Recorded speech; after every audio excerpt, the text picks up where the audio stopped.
Hello everybody, welcome to Qbaby's Let's Be Honest. You know what I'm saying? Make sure you like, subscribe, hit the notification bell for any of the new content that I put out. I'm here today again with my special guest. It's Randy. So today's topic is going to be off of if you're financially stable as a man or a woman, would you be open to dating a guy or girl that is $50,000 in debt, or would you prefer someone that had like 100 bodies? So, you know what I'm saying? We're going to hop into it a little bit. Like, give me your thoughts on it. Okay. So at one point I was a financially stable woman. I can actually give you both standpoints, which I didn't think I was going to be able to when we first started this, but I had to stop and think about it. When I was a financially stable woman, and now, I have always gone the love route.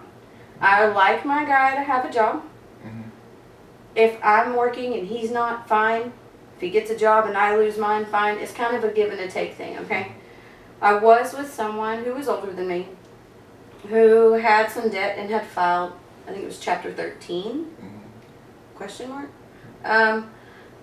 So for me, it's not so much about the debt. The body count doesn't matter either. Why? Young guys, they're teachable. They want to learn. They want to know how to please you. They want to know what you like. Mm-hmm. And they may take that on to the next relationship if there is another one, but they're eager to learn. The guys with the higher body counts, those guys have experience.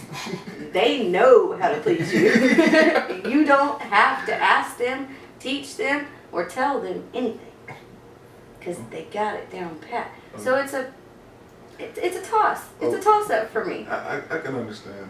Like, for me personally, I would say if you are a stable guy, or, you know what I'm saying, or a stable girl in any shape or form, 9 times out of 10, I have asked a group of women this question, I have asked a group of guys, and a lot of the women say, I would rather have a guy with a high body count instead of debt, because they have been in that situation before where they had to be with a guy that had debt.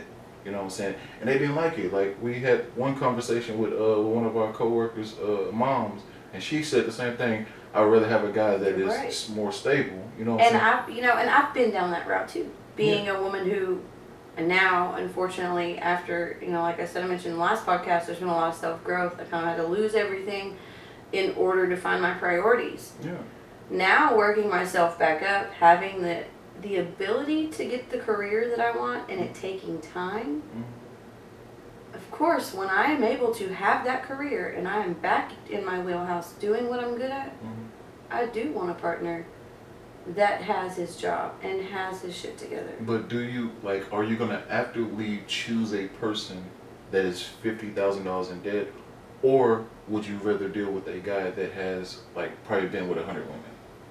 If you had to choose out of those two guys. If I absolutely had to choose, there was no case of, it's just love. Yes. Okay? If I had to choose, Mm-hmm. pull a stick kind of thing, Yeah.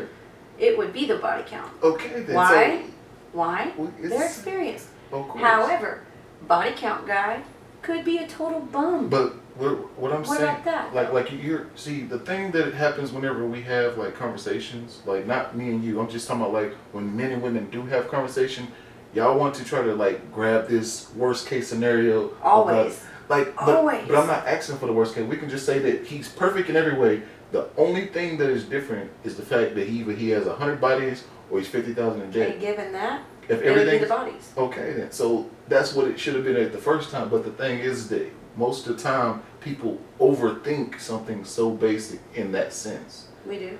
And it's as humans. Yeah, like, we try to play that tape through per se. and that's the reason why I had to like word it differently, because a lot of people miss what I was trying to say. You know what I'm saying? I guess when I made it more simpler than that, I guess it's because of the concept is not normalized in that sense. Like, Right. you should know, like, if you're a financially stable person, whether you're a man or a woman, and you have a choice out of two people that everything is the same, the only thing that's different is one person has a high body count, the other person has 50,000 in debt. 9 times out of 10, a lot of women are not willing to take on you know what I'm saying, a guy that's $50,000 in debt, they'll take the high body count. Definitely, they're financially stable.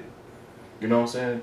Because at least this guy with 100 bodies or whatever can satisfy her probably, you know what I'm saying, on the sexual side of things. I did ask a couple of men, Yeah. older men whom I won't name, but people who are close to me that I'm around a lot.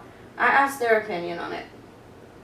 And one of them, is actively living chapter 13 because his other partner is, we'll just say, a careless spender. Yeah. The bills are paid, but they like to spend a little extra money. So they're struggling right now, but it's mainly because it's not made them love each other any less. This is more like a speed bump for them.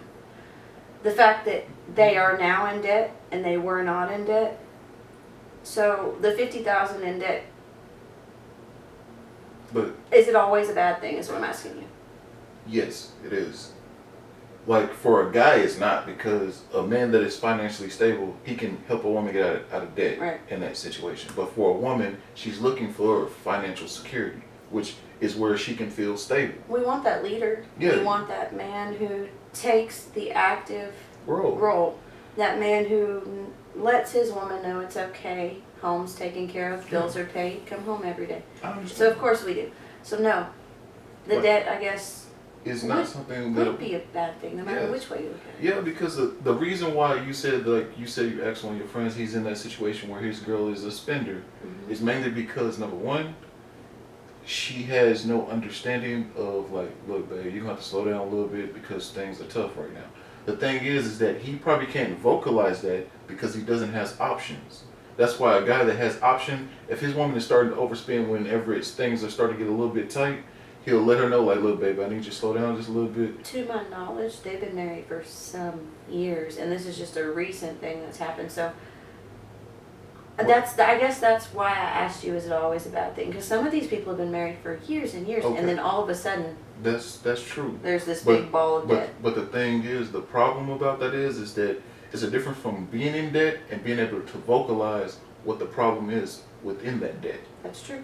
Because the thing is that can't communicate. Yeah, that's what I'm saying. A lot of guys can't communicate with their woman because the moment that they communicate with their woman that has been spending money, like for years, like you said, in that relationship, and suddenly it has to slow down, it can cause you know what I'm saying? Because like I say, I tell a lot of dudes when it comes to standards, you know what I mean? Like once you let a girl surpass all the barriers that you would have put up at the beginning, she's gonna fight like hell to keep the boundaries that you're trying to put in, implement back. You know what I'm saying? It's gonna be hard for her to give up that kind of ground.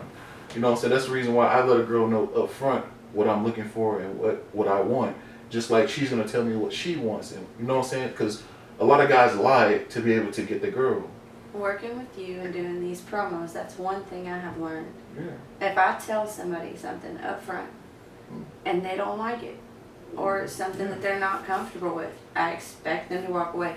It's proven. Yeah. It is proven. If you are just honest with people about it, they will walk away before anybody gets hurt. Yeah, and that's where it comes down to. Like I said, like the older a man is, the more stable he is. By him being older and being more stable. I'm not talking about a guy that's older but not stable. That's the reason why I tell a lot of women, like, when you try to date a guy, you want a guy that is financially stable. Because it's very hard to work with a guy that is not financially stable. I can understand if you're in a financially stable position to be able to help where he's slacking at. But he has to want to put the work in.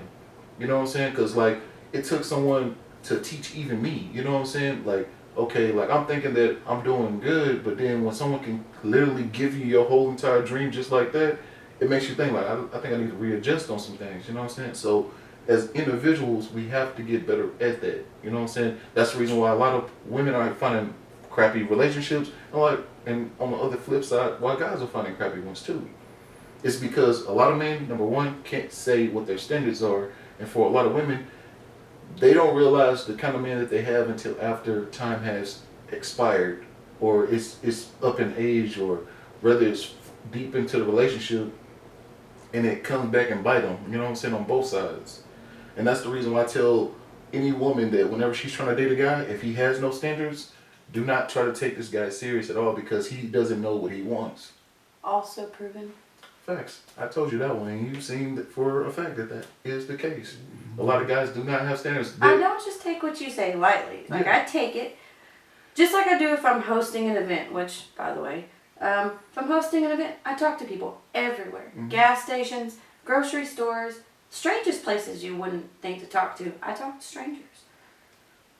I ask them the same things that you're telling me. So what do you look for in a woman? Like, I really should walk around with a mic and a video camera, because some of the stuff I hear they'll say it's crazy. Yeah, because it's crazy, dude. Some people will be like, oh, you're my type. You're the type That's of what they say. You. Yeah. Or, I don't have a type.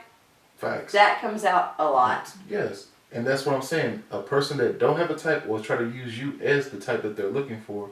Do not have standards.